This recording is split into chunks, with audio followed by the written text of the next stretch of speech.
Information about the world of running, inspiration to fuel passion and excellence, and ideas for making connections and finding community. You're listening to AtoZrunning.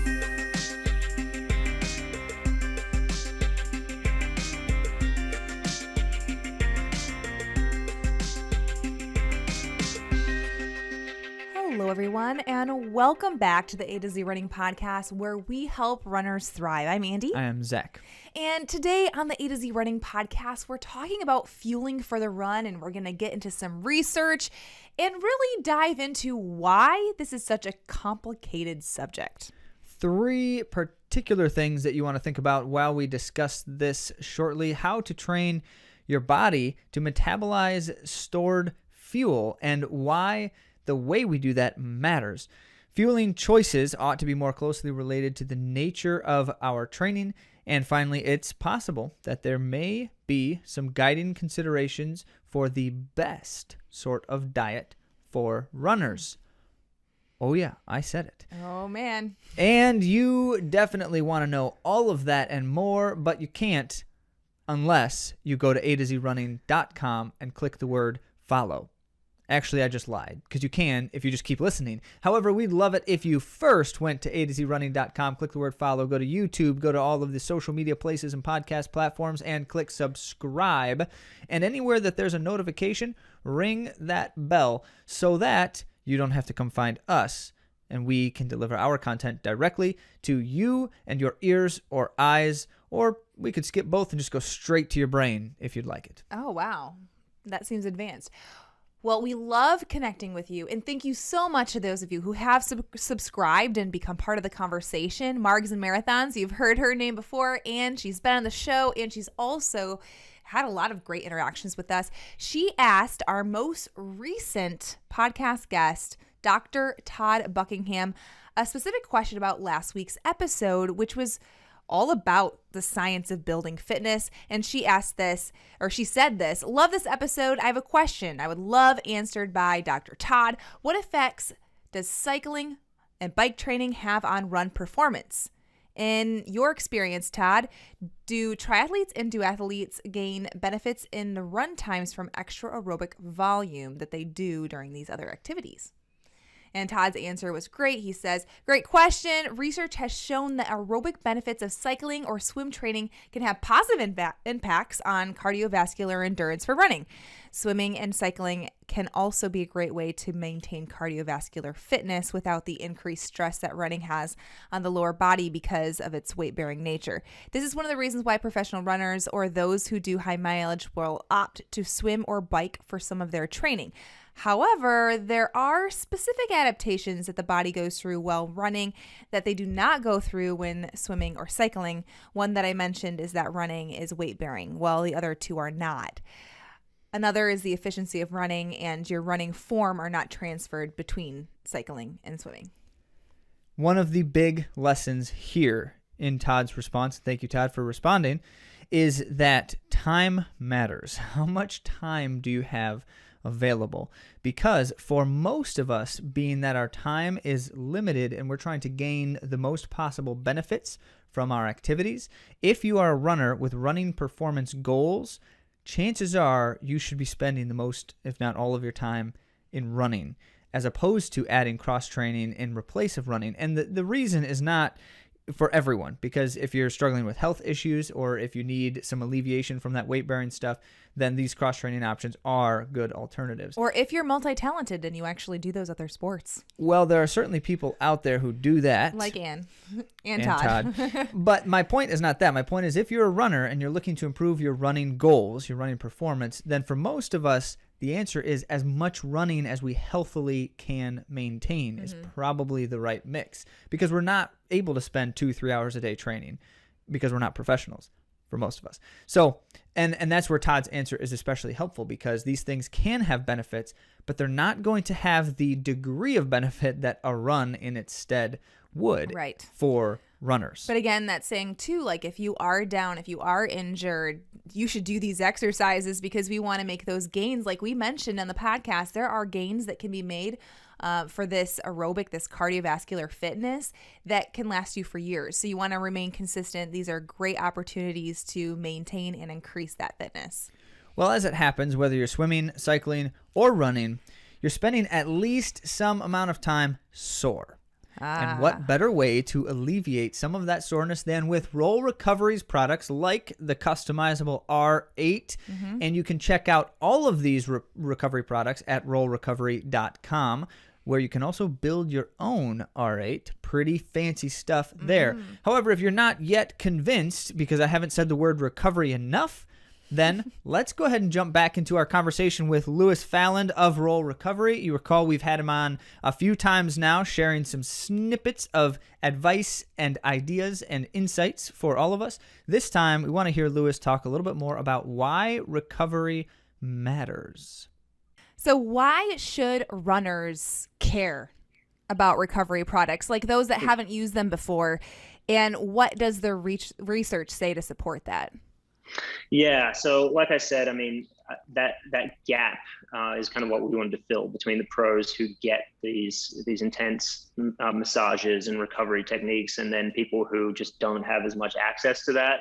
So it's kind of a do-it-at-home thing. So people have known and people have said for a really long time now, and I'm sure you guys have heard it as well, that recovery is the majority of the game when it comes to specifically running, but a bunch of other sports too. The best in the world will say that over and over and over again. It's like 80% of the game is, taking care of the muscles that you just blasted to pieces, getting enough sleep, and then, feeding yourself correctly and hydrating and all those things, So the research definitely backs this through and through. We'll talk a little bit more about like deep tissue massage specifically, which is what our products are meant to do. But the market now has caught on to the fact that recovery is a huge thing. So it's easy to get overwhelmed with all the products out there. I know I have been in the past.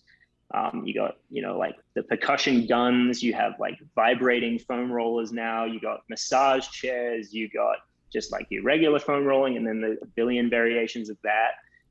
These are all designed to make you kind of like feel better in the moment. But Jeremy and Adriana's goal was to create something that actually got to the root of the issue. And the way that they did that was by developing this product that got deeper than anything else on the market. That's kind of what separates us. And from there, the science, it turns out, just kind of like backed that up as we went. And then for sure, like experiences that people had personally certainly backed that up as well. Thanks again, Lewis. Now, for all the rest of you, head to rollrecovery.com to check out all of those recovery products. Now, let's take a look at some of the latest from the world of running.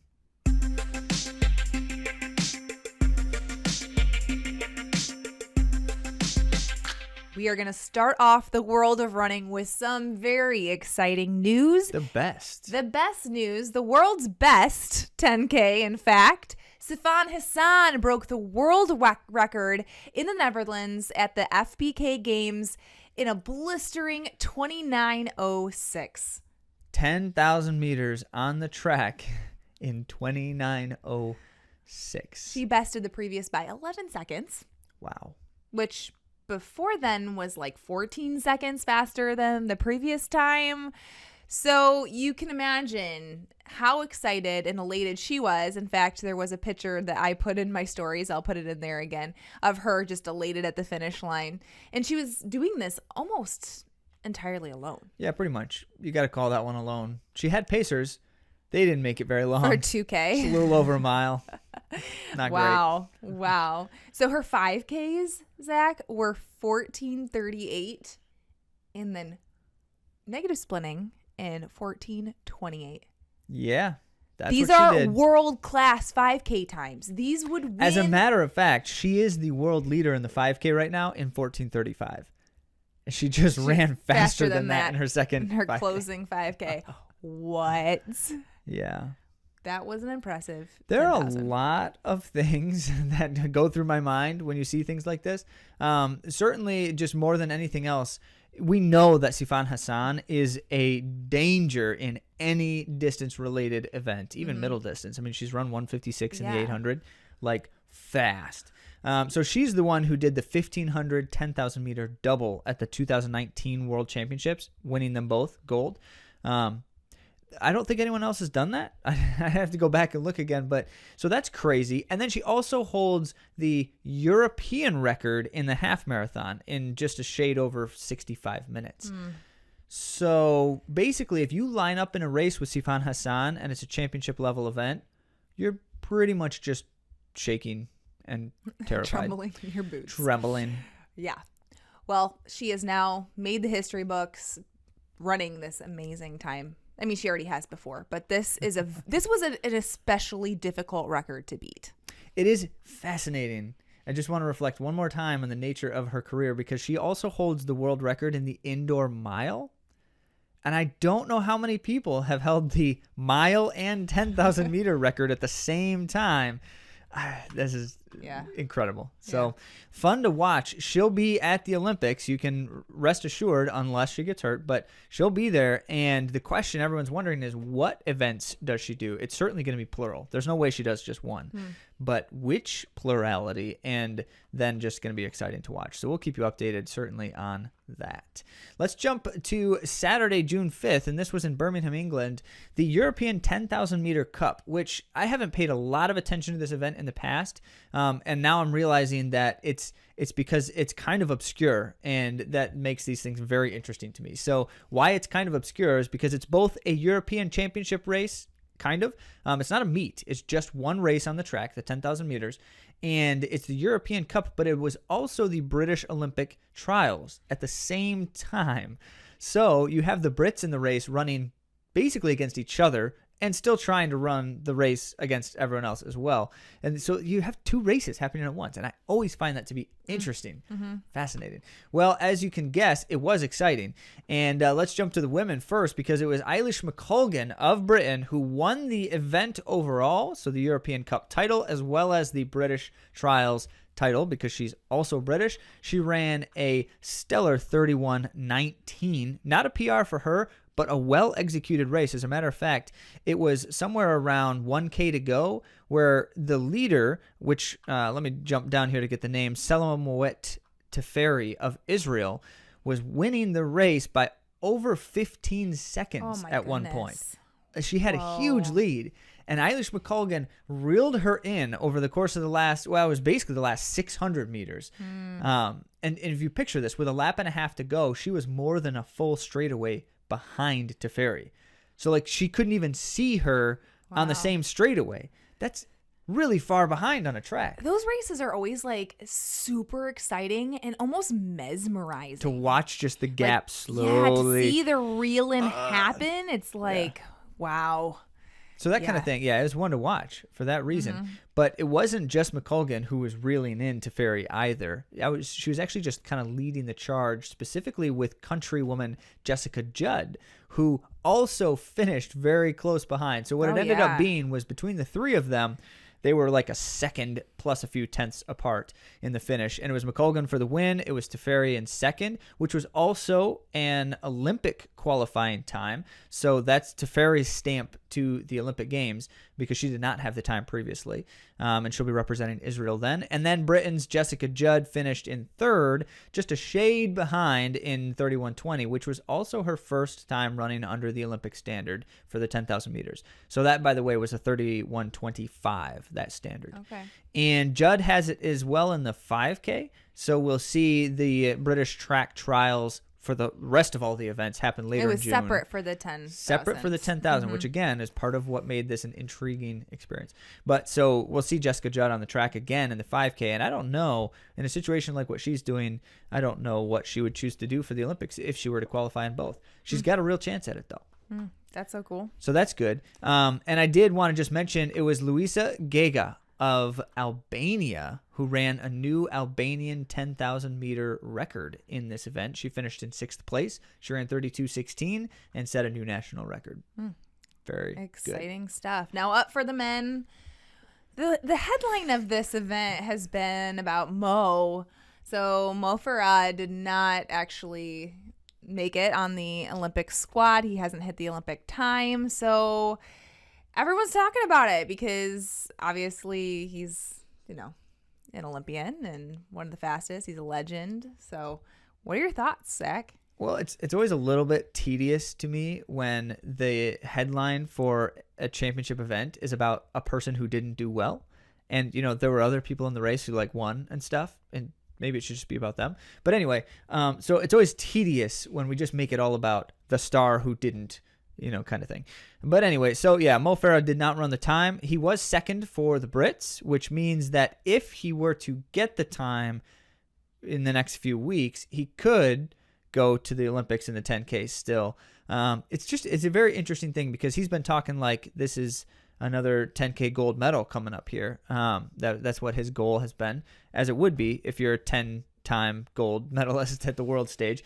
But it's been some time. This is the 4 years since his last 10,000 meters on the track. That was the space there between that. And he was going to do the marathon, but that wasn't going well for him. So he thought, let me go back to what I know best.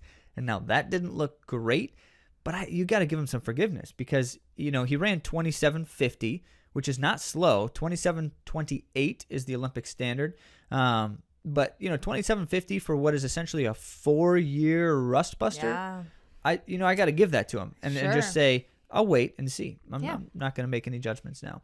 But Mark Scott did take the British Trials crown in the event. He finished 7th overall, but first for the Brits, which is going to send him to the games for sure because he's already got the time. He ran 27:10 back in February. Mark Scott, by the way, if you know the name from some of our other conversations, he trains in the U.S., runs with Bowerman Track Club, and will be in the games, likely is going to qualify in more than one event. We'll see him again at the end of the month in the 5K probably. And he's got a good shot there too. So exciting stuff all around. Now, we did want to mention then, because we didn't yet talk about the winners of the race. Right. It was the British Trials, though, and he was the winner of the... Yeah, okay. So the winner of the European Cup, though, was France's Morhad Amdouni, and he ran 27:23 for an Olympic qualifying time as well. And then second place, Bashir Abdi of Belgium, also, along with Carlos Mayo of Spain, ran Olympic standards, second and third place. So those three were all under the 27:28. Solid performances right there. Now in Portland, there's been some great races happening. The Stumptown Twilight occurred on Thursday, and we wanted to just highlight the 1,500-meter run because it was kind of interesting. Josh Kerr, he won in a time of 3:31, 4 seconds over the next competitor. 3:31 is fast. It's very fast, and it's the 4th fastest 1,500 on the U.S. soil. That is the truth, and the second fastest in the world this year. Yeah. As well. Yes. So only behind Timothy Chariot of Kenya. By himself. That's an incredible performance to not have a race going on. Yeah. Wow. Yeah. Well, Josh Kerr has been signaling with other things he's been doing in the last several months that he's in good shape and he's marching along. But that puts him kind of in that type of a position now. You've got to be watching him for medal contention at the games because not many people can run that fast. So. No. And like I said, he wasn't running against Timothy Chariot. No, we'll see. Yeah, we'll see when he gets in the big race. So Definitely. In the second heat, this is also interesting. So in the second heat, there were 2 guys who didn't make it to the NCAAs who decided to run this meet and hit the Olympic trial standard. So their season's not done. They've now extended their racing season. So from New Mexico, sophomore AtoZrunning Abnaram, he ran a time of 3:37, and Oregon senior Jack Urian. He also hit that qualifying mark. 3:37. So they had to run under 3:37.50, and they were both a couple of tenths under, which is they snuck under. Yeah, they snuck under. They did it. Good stuff. So just 2 other quick notable items. There was another national record, and this time it was in the women's steeplechase for Netherlands. 3,000-meter steeplechase record of 9:27 going to Irene van der Rijken. And then there was as well a new Pennsylvania high school 1,600-meter record for the boys. And we've been talking about some of the high school records this year because it just is fascinating to me that high school records are just starting to drop all over the place, especially at these different state records. This one in particular, though, was a 39-year-old record. and it was just broken by Gary Martin running a 1,600 meter time of 4:03. Not bad at all. Solid stuff. Well, certainly more coming next week with the NCAA championships. Yes. Oh, I did want to mention Hobbs Kessler. He ran here in Michigan for the state meet, and he closed his 4x8 and just missed outrunning down their competitor by like 0.3 seconds. But what was that final time? He ran 1:47. Okay, there's a dispute on exactly how fast his split was because it's a relay time, split. But 1:47, certainly in some kind of change. Hunting someone down. That's fast. Yeah. And props to the kid who held him off. Yeah, right. Hey, Hobbs Kessler's about to run over you. Yeah, okay. So that was good. He also won the title in the 1,600 meter. Oh, really? In a slow 4:16. Actually, a lot of people were kind of like making jokes because, with sports betting and stuff, there's probably some way to have bet on that race. And it's like, if only I would have bet that Hobbs Kessler was going to run slow, I could have made so much money. You would have guessed that too, though. You would have guessed that he would have run just to win. Because he's not going to go out and run. Well, he's going to run to win. Sometimes they go out and try to break records. Oh, sure. They do that sometimes. But he already got it. But in this instance, he didn't, and that's okay. Yeah. All right. Well, we'll come back with more of that next week.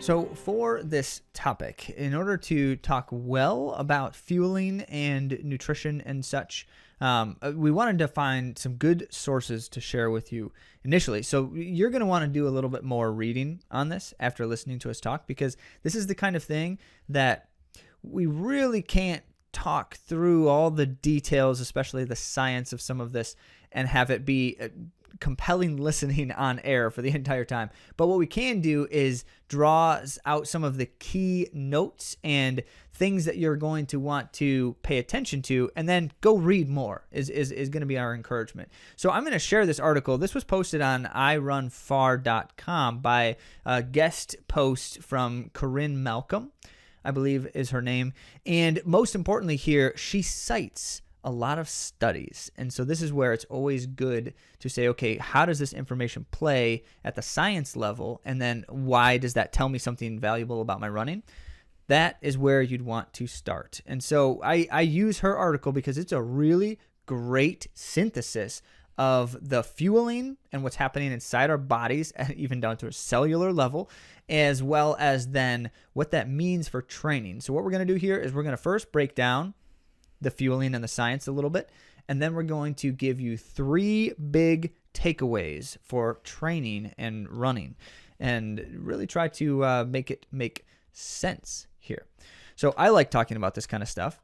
I don't always, as Andy likes to point out occasionally, I don't always make it clear what I'm trying to say, and part of it is because I don't fully understand the science, like at the molecular level, what happens when our body's like breaking down glucose and then, the ATP stuff. I've read a bit about it so that I understand what's happening there, but so I don't fully understand it. This is why you're going to want to go read these studies. What I can do is convey the big ideas behind it. Mm-hmm. Right. So here are the main points. If I can try to break them down a bit for you here. We're trying to talk about how when we ingest fuel and it goes somewhere in our body, and then our activity, our run, needs to access that fuel, what's going on with that whole process there? So, first point. Glycogen stores amount to something like up to 2,000 calories. So when you think about, okay, I'm eating stuff, and if the stuff is glucose, glycogen based, like carbs, then I can store inside my body somewhere around, and it's not an exact number, it's different for different people, it's different for different reasons, but somewhere around up to 2,000 calories. And that is, as a result, fairly easy to access fuel. Glycogen stores.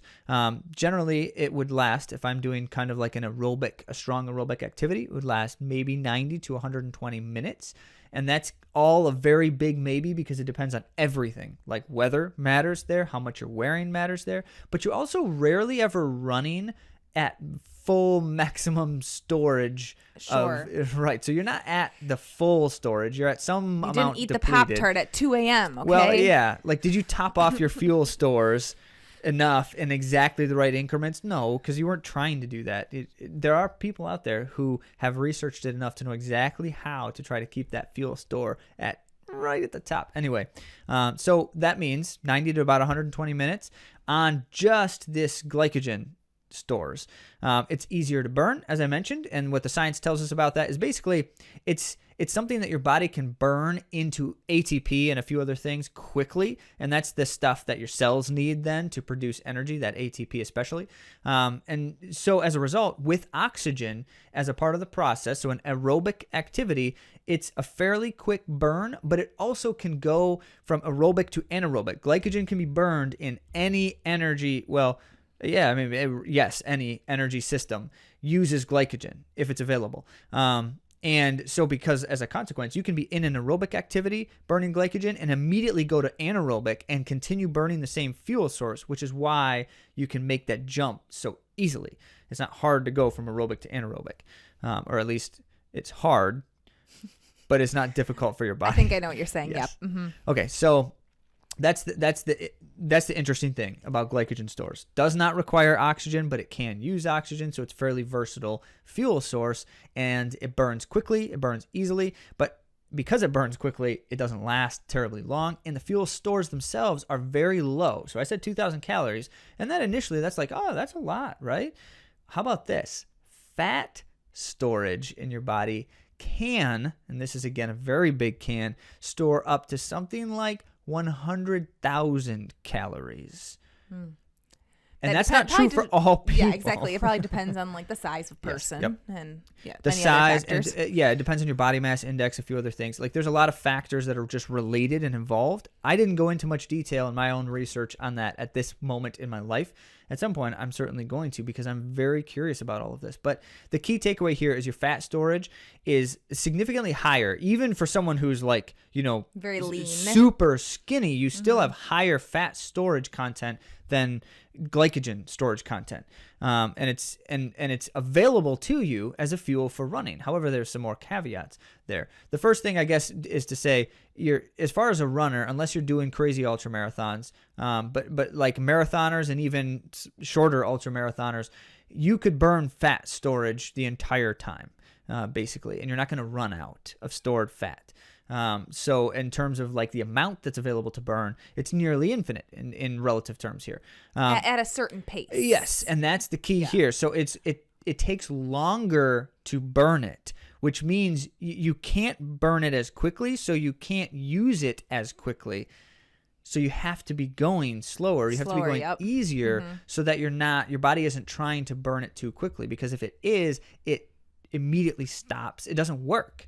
And so what we're talking about here then is it's aerobic because it has to have oxygen in order for your body to break down fat. And this is like where the science, so it's like glycolysis is breaking down glycogen, and then it's like lipolysis, I don't know how to say these words, is breaking down fat. And what that does is it uses oxygen. It cannot break down fat without oxygen. So as a result, you have to be in an aerobic state, and you can't be in too high of an aerobic state because it doesn't break down fast enough to supply the necessary energy. Okay? So this is the big difference between glycogen, carbohydrate heavy storages, and fat storages. Okay, now let's get into some. Hopefully your brain isn't like reeling right now. Oh, but you're already starting to ask the question. Yep, you're asking the question. What does this have to do with my running? And you're already starting to think there are implications here. You're detecting them. Now just wait, because there's a big reveal coming.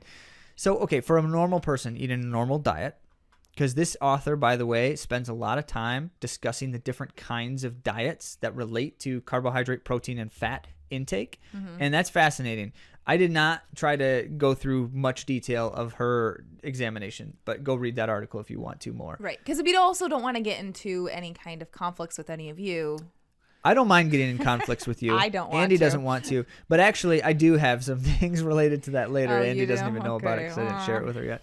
Okay, well, so for a normal person, eating what we might call a normal thing to eat, at least in areas where we live, which means you're eating some carbohydrates, you're eating some protein, and you're eating some fat on a regular basis. That some amount, some combination, probably more carbohydrates than fats, probably somewhere in the middle for proteins. That's what I'm going to call normal. And that matters here because then there are extremes, obviously. But for the normal person, the body will be tuned to then utilizing, as you might guess, most readily carbohydrates. Because remember, glycogen burns more easily than fat. And so your body will burn carbohydrates, glycogen, more readily. And so if I'm eating a normal diet, that means I have plenty of carbohydrates available. That means my body's going to be burning that most likely. And it's not likely going to be trying to burn much else during my running activities unless it doesn't have the carbohydrates available. And I should mention, before your body ever gets to the stored fuel sources, it will first occupy things like the blood sugar that's available, because glycogen does flow within your cells in your blood at a very small amount. And so it'll first tap into that, and then it'll tap out really quickly, and then it'll move on to the stores. That also is going to matter for when we talk about race fueling. Yes. That's why you need to stick around. I'm dropping the hints. Okay, so get that out of the way. That's important. The body is not, by the way, naturally very effective at using fat stores unless you don't eat carbohydrates. Like naturally, our bodies are just not going to be great at it. That matters because the body can and needs to, if you want to be able to use fat stores, can be conditioned to do so better. And this is one of the mind-blowing things for me as I'm reading through some of the research here, which is, and I can't remember the phrase that they keep using. There's some abbreviation with like MFO or something. But the point is, you condition your body to burn fat as a primary fuel source, or at least as a good fuel source. And it's something that you can actually train and increase gradually over time so that it can become more efficient, and it can do so at a better rate. So I mentioned that burning fat takes a longer time, and therefore you can't burn it too quickly, or you can't try to burn it too quickly, or it won't be available. But you can actually improve that. Your body can get better at metabolizing fat. That's interesting. It right? is interesting. But it doesn't if you only ever have lots of carbohydrates in your body. So bagels all day, Zach. Well, okay. That could be a detriment for me in this instance, but it's not going to necessarily. So this is a part where I definitely want you to go read the article to get the details, because I'm not going to try to break down the percentages, but it's a significant, like you can see a 20 to 25, 50% even increase in your body's ability to burn fat by conditioning it over time, by training it to do that.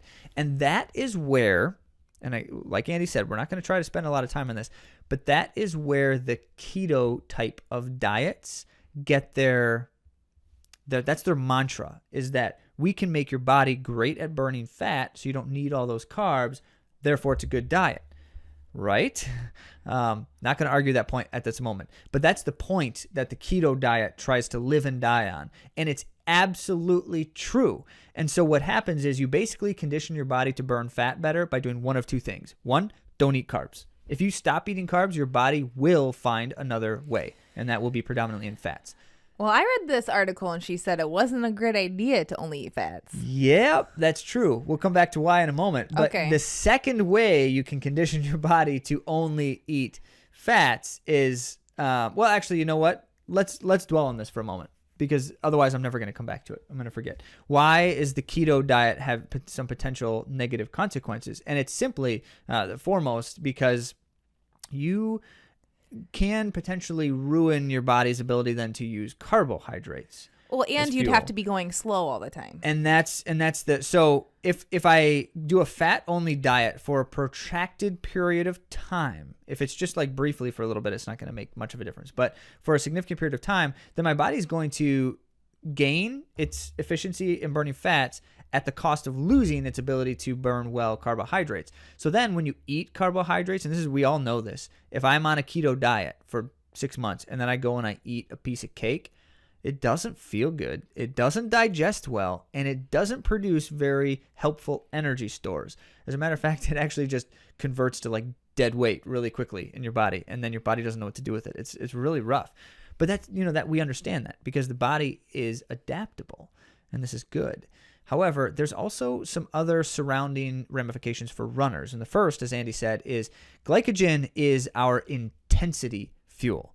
So if I want to go hard, I need glycogen because fat can't be burned without oxygen. Remember how I said that earlier? So if I'm on a keto-only diet and I really eat almost no carbs or very little carbs, then when I go and I'm like, I'm going to go do a half an hour and I'm going to run hard, it's going to feel awful.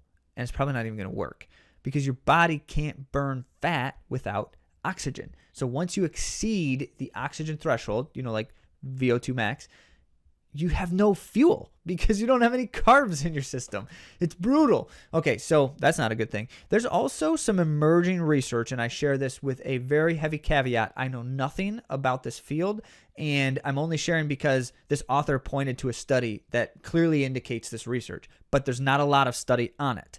So there's some emerging research that there is a connection between high-fat, low-carb diets and bone problems, predominantly in similar symptoms to osteopenia and osteoporosis types of things. So it's just a reduction in bone density.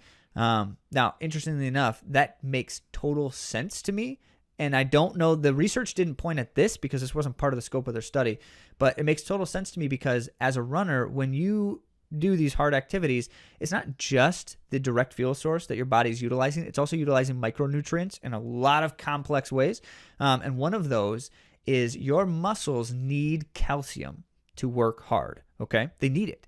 And if you're not replenishing it well, then it goes to your bones for it. And as you can probably guess, a keto diet is harder to consume calcium without carbs, because calcium is often present in various complex carbohydrate foods, whereas it is not as often present in like dairy, high though. fatty foods. Right.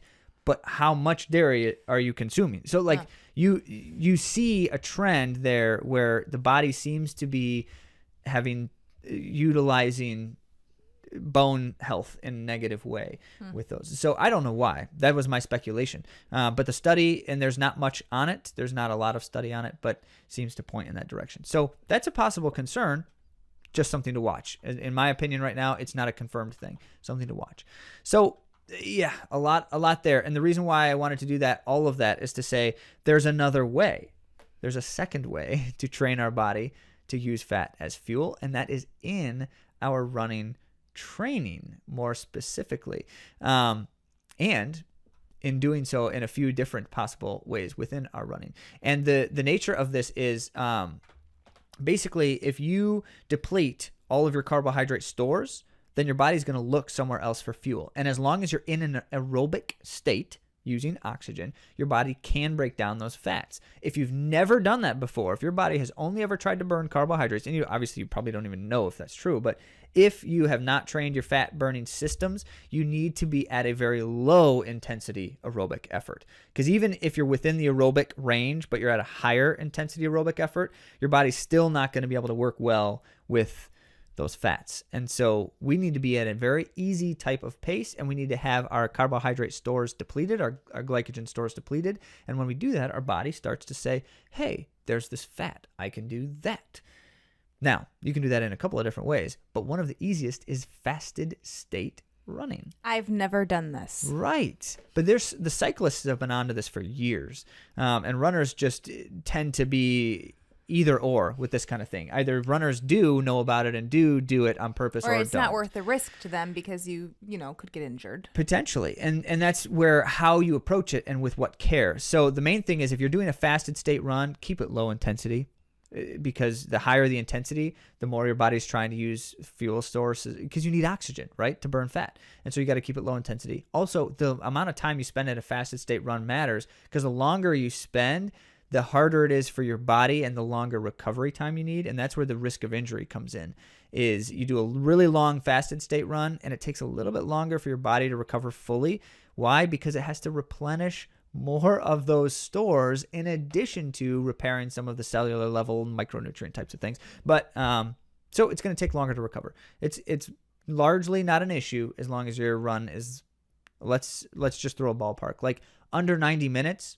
Probably is no big deal, as long as you ate, a substantial dinner the day before, kind of thing. You were eating. I could not, with my smaller body, could not do a 90-minute run fasted without feeling ramifications. And the main reason is because Andy's body's not great at burning fat. I don't know. I've never bonked in a marathon, so. Oh, that hurts. That was a direct attack on me because I've bonked in every marathon. No, I'm not trying to be prideful. But. No, and actually I haven't bonked in every marathon, but I have felt badly at the end of every. Okay, so yeah, there's a nuance there. But the main thing is if you're going to do fasted state runs, keep them shorter, keep them easy. And then the second way, and this is our recommendation, by the way, we do not advise our athletes to do fasted state runs as a general rule. We don't tell everyone to do that. But what we do advise our athletes to do is the depleted state long run. And this is when essentially you need to just run long enough that you deplete your available energy stores so that your body starts working into the fat stores. And in doing so, you need to run easy enough that it's actually going to be able to tap into that energy. And then over time, as you do that regularly and often, like I suggest that for all of our runners, every long run is this kind of really easy long run. And it's not a fasted state run. I didn't say that. No, because it's too long. Yeah, it's too long to be a fasted state run. But instead, so you run long, you run easy, and your body's going to be able to tap into those fat stores. And then over time, it's going to get better and better at it so that you'll actually find you can run faster and harder while still using fat stores and not glycogen alone. And that is the miracle of this entire reflection, is that there's a way to make our bodies good at this so that we get to the point where we can do things like in a marathon race, utilizing fat stores for fuel is possible. And that is how you prevent your body from bonking at the end of a marathon based off of energy stores and metabolism. So if there are any nutritionists listening who want to give us any feedback about this information, feel free to do so. We would love to hear from you about it because we do want to have discussions about this research and what we can do best as runners in order to fuel properly for our runs and our races. So here's my big synthesis then for the big takeaways for runners as we reflect on all of that stuff. And I agree with Andy. Yeah, we probably need other people of expertise to help continue to advise these things because I don't claim to be an expert on it. I do know everything though. So the first big idea is as mentioned, long distance runners, especially marathoners, and even if you're not running as long as a marathon, the benefits here are quite clear in terms of our training. But long distance runners who never train the body to use fat efficiently have a hard time completing a long race without bonking. Because you will run out of glycogen stores. And then the most important thing to remember about these stored fuels is that it takes a long time to replenish them. And I do not have that number for you at the moment because I spent a while digging for it and I'm having a hard time finding exactness here. But the point is, if you're running 2, 3, 4 hour race, your body's not replenishing its stored energy in just a couple of hours. It's not doing it. It takes longer than that for the whole cycle and such. And you're getting some benefit from what you're consuming during the race, but most of it is via the blood sugar rise. So when you take like a gel or a goo in a race, it's influencing your blood sugar fairly quickly, and then you can tap into that. Your body can use those fuel sources immediately, but it's not entering into storage and then coming back out of storage as more fuel, not substantially. So as a result, we need to be able to do something beyond the 2,000 calorie limit that our glycogen stores give us. And that's the key factor there with that big takeaway. By the way, this is just another reminder that this is why in the training, why it's so important to keep the long runs easy early on, is because otherwise we just end up having this bad experience every time because we get to the end of our glycogen stores and we're going too hard. And then we can't really use the fat, and then we don't ever improve it, and it's rough. Some of Hansen's published work, by the way, on how long runs are potentially damaging to things like mitochondria is tied to this idea. I'm not going to go into any more depth of it right now because we didn't really prepare to try to address that in this moment, but that's where that connection comes in. So big idea number 2, fueling strategies both before and during training and racing efforts should be informed and intentional based on the goal. And that's the whole point of, if I'm getting ready to do an intense session, I need to eat something or I need to have fuel in me for that session because intensity requires glycogen at high levels especially. And so rule number 1, if it's a hard effort, make sure you're well fueled for it. Don't try to do hard efforts in fasted states. It's just not good for you, and it also doesn't feel good. Right. And then the second part is if it's an easy effort and it's not any kind of extreme, I'm not doing like really long stuff, that's an opportunity for something like a fasted run if that's a way that I want to try to exercise this kind of fat burning dynamic. But one of the interesting things about the combination here is people try to do fasted state runs for things like weight loss, and there's a lot of question around whether that's actually an effective way to lose weight, knowing that a shorter, higher intensity effort without being fasted burns more calories. So remember I said that you burn fat slower than you burn glycogen, substantially slower, in fact. And so you burn way more calories at an intense type of workout than you do at a lower intensity workout. So in order to gain the same amount of caloric burn, you have to go substantially longer in a fasted state run than you do in a short intense bout. But very few of us are using our workouts only for caloric burn. Mm-hmm. And that's really, in general, there's a lot more. So if weight loss is my goal, there's a lot more nuance that I want to be addressing, which I actually will share a couple of quick thoughts in a moment about that. And I do want to say, because I was reading these articles too, that one of the things that Corinne was writing about was that every person does have obviously different needs and different usage of these macronutrients. And so there are there's a lot more nuance. There's digestive issues that people can have with carbs or fats, So taking all these things into consideration, we're just giving you what the research is saying. And on that note, let's address fueling during a run for a moment. So fueling during training versus fueling during racing is always a fascinating conversation. I do not understand why people fuel during training runs at a substantial level. Like, it seems to me that the only reason you would want to do that is to practice fueling for a race. And the main reason is simply because of all of what we've addressed here. I'm going to play devil's advocate. Not yet, Andy, okay. But you can in a moment.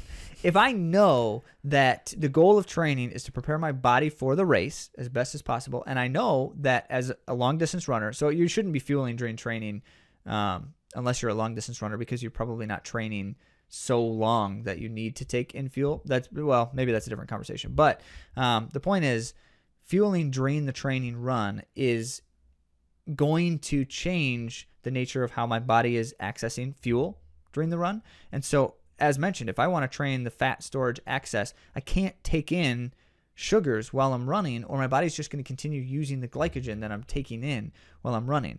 And so in that instance, you're handicapping yourself for your ultimate goal, if your ultimate goal is a longer distance race. But I know that many runners do it because the research shows you recover faster, right? That's exactly what I was going to say. Do you know why? Do you know why you recover faster? Because, one, you're probably going at too high of an intensity. Why does that make you recover faster? No. When you try to access those fat stores, if you're at too high of an intensity, it can't effectively use them, and therefore you have no fuel left, and you're causing some destructive. This is where the Hansen's thing comes in. You're causing some destructive elements that take longer to recover than if you take that fuel during the run. Your body doesn't ever have to use the fat stores, which means at that higher intensity. So the main point here is, if you need to take fuel on your training, on your long runs, because otherwise you say, well, I feel like I can't do it if I don't take the fuel, my answer to you is very simple. Slow down. You're handicapping yourself by doing that. You need to train those systems to be able to do their job well, because they have to do it when you're in the race situation. You cannot take in enough goos and gels on a marathon or longer race to substantially sustain you throughout the entire run. Your body needs to be able to use its fuel sources better than that. And so, don't do it, is the point. To that point. However, there are other instances. I agree. There are other instances when you would want to, and you would. And certainly one of the most important of them being, you definitely need to practice your fueling stuff before your race. You never want your race to be the first time you try that goo, or the first time you try to eat a peanut butter and jelly while you're on a bike. Or, wait, that's something different. But definitely worth practicing it but not all the time. And this is where I'm going to have a slight caveat. There's a Runner's World article about what is it? Depletion long runs, right? Which is the concept that I've been addressing here. And Runner's World gives a little bit of a nod to this depletion long run concept. And they say, you know, exactly what basically I just said. It's a good way to train your body to metabolize fat and do so over time. And then at the very end of the article, they just slide this right in there and they say, but you should only do this occasionally. And my mind erupted when I read that, because guess what? If you only do this occasionally, your body will never sustain the adaptations and it won't ever get any better. So all you're doing is wasting your time by depletion long running. How do you really feel about it, Zach? How do you really feel? I don't even get that. That's like saying basically like, you know, as a runner, you should do long runs, but don't do them much, like once a month or so. It's like, that's great, except not. I think the reason that there is like so much conversation surrounding this topic and, you know, even these more depleted long runs is because as distance runners, we often walk a tightrope in some ways. And so like we don't want to get injured. And so like sometimes it's like, you know, I don't want to tell somebody to do this because there's a possibility that they're going to do it wrong and run too fast and then get hurt. Okay. I will tell you how to do it right now.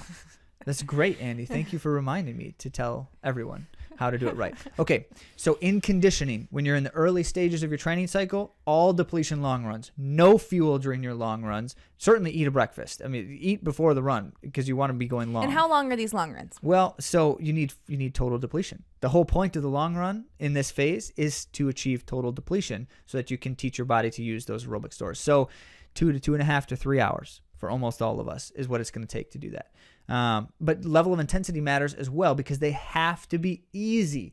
And so then as a consequence, it takes longer to reach total depletion, which is why you need this longer run. Okay, you get the puzzle pieces all fitting together now, right? This is a perfect puzzle. So you got to run it slow because otherwise your body can't use the fat well.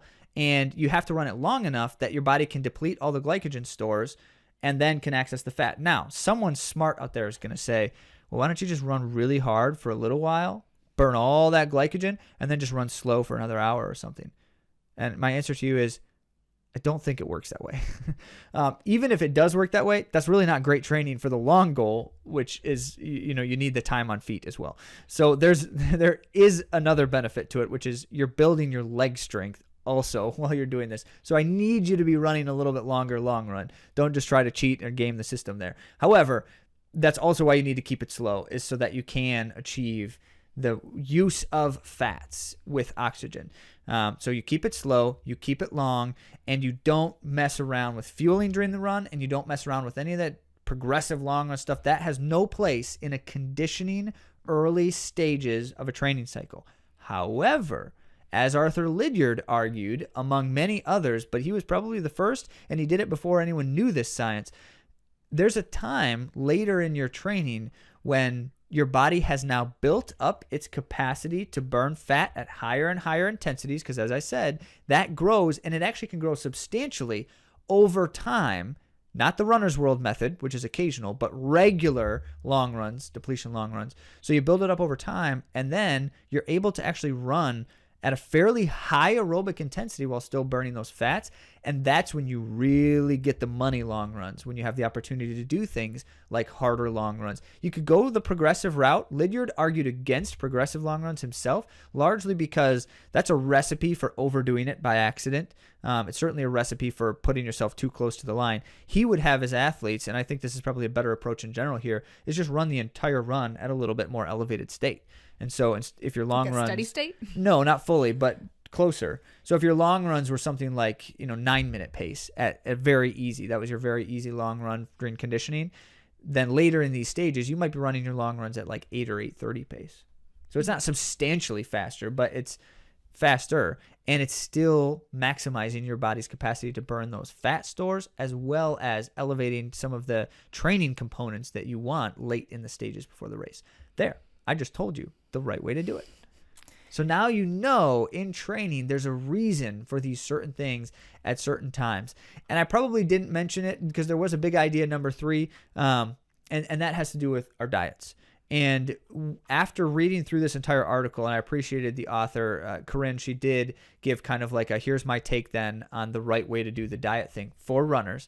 And it really has everything to do with the balance matters here, because we want our body to have the carbohydrates. We want it to have the fats, and you got to have the protein, but it's not necessarily the fuel sources you're using during the run. But anyway, so we got to have these balanced types of diets if we can. Obviously, not everyone can access the diet in the same way as everyone else. But the point here being that balanced dynamic is likely the most effective way to be able to train well, to try to perform well within the fueling strategy. So she mentioned that there's some kind of method around, like a lot of people do periodic shifts in diets. So it's like I do one diet for a week or one diet for a week, back and forth, so that you don't lose any of the elements, but you sustain certain ones for a little bit longer. She said that that's one way you can do a balanced approach still. It's just kind of a little bit harder to navigate for most of us. It would be hard for me. It would be. But the point being, glycogen alone doesn't cut it. But no glycogen, no carbs doesn't cut it. And always remembering that the foundational aspect that we always want to answer is, why do we eat? To fuel. And for pleasure, and for community and culture. Well, I don't know. So anyway, there may be a long list of reasons why you want to eat. But what fundamentally, as animals, like, what do we need? Why are we eating? Because we must have fuel. So then the question we should be answering is, how should I fuel best? And these are considerations that should be on your mind. Yeah. Well, I wasn't planning on plugging this, but I'm going to. So Chelsea of May's Menu, it has a really great cookbook, and I'm going to link to it. It is a good one. Yeah. So some of our favorite recipes have come from that, and just thinking through like getting these great macronutrients, it would be a great resource. So I'll link to that. And that's a good point, Andy, is like, so I know what I need to eat, but how do I make it still taste good? And how do I make it still, a good balance of things with good ingredients and stuff? That's why it's so helpful to have things like Chelsea's cookbook. Yeah. Just makes it a little bit easier. Very nice. So I did mention that we were going to just briefly touch on weight loss. So if my goal is not performance at the moment, but my priority is weight loss, then I do address these things differently. I think about this kind of thing differently. And I think the big three things that I'm going to mention here is that you always need to be thinking about how you can teach your body to sustain the trajectory you're on. It's not just about doing extreme measures to cut weight for the next 2 weeks, because that's not sustainable types of stuff. So Megan Featherston... injured. Yes. And Megan Featherston gave us the advice when she was on our show, where she said, the best approach, especially for long-term progress here, is to just look at the total fuel storage and just under fuel a tiny bit. Skim off the top, a little bit. She put it. Skim off the top. And I really like that mindset. And so if we think of it in terms of these really tangible things, like I can store 2,000 calories of glycogen in my body. So when I refuel, I fill it up to 1,800, or maybe you're storing 1,800, because obviously that's not an exact number. So don't take my cue and say, oh, I should base off 2,000. That's a very generalized thing. So whatever the total number is, I take it down a little notch, and then I just try to do that every day. And I certainly don't, I can't find success with that kind of a thing if I'm doing like extreme, if I'm bouncing around, where it's like for a couple of days I was on it, and then the next day it was like 500 calories over. Like, so don't get too obsessed with those numbers, but think about how I can be even with the approach to it is always good. And the other thing is, you can do two things really well for yourself as an athlete to try to help with a weight loss goal. One of them is muscle mass burns calories better. Like, higher muscle mass burns calories better. And so our metabolism has a lot to do with our muscles. And if I can build muscle a little bit, I can burn calories more effectively when I'm not working out as well. And so it's not a bad idea, and I highly recommend it for anyone who is working on this and like you feel like you're hitting kind of a wall and it's just not going super well.